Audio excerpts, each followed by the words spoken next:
Əslində qardaşım, geyim, alimlər deyirlər ki, insanın daxili həyatının ifadəsidir. Nə deməkdir bu söz? İnsan geyimi ilə, nə geyindiyi ilə öz dəyərlərini, nəyi normal saydığını, dünya görüşünü, onun üçün nə yaxşıdır, nə yaxşı deyil, sanki onu əks etdirir geyimi ilə.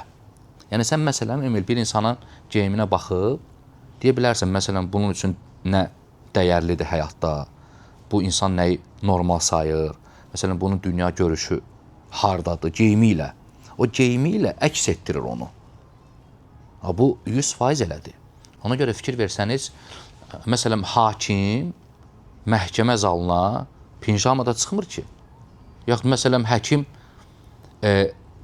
əməliyyat otağına çimərlik paltarında çıxmır, çıxa bilməz.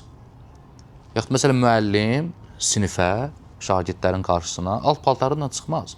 Niyə? Çünki geyim o hörmət, məsuliyyət, etik çərçivə ilə bağlı olan şeydir. Bu 100% bu cürdür.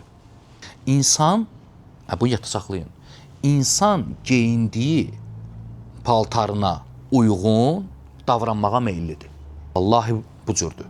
Məsələn, qardaşım, bir insan rəsmi paltar geyib. O insan daim ciddi olacaq. Rəsmi geyinən daim ciddidir.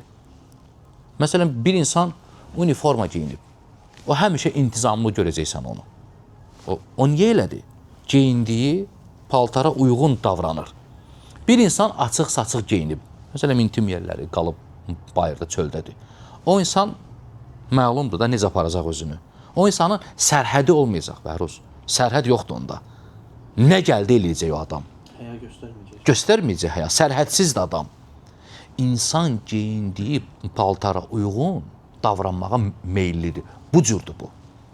Sənin xoşuna gəlsə də, gəlməsə də. Ona görə geyim insanın əxlaqına təsir edir.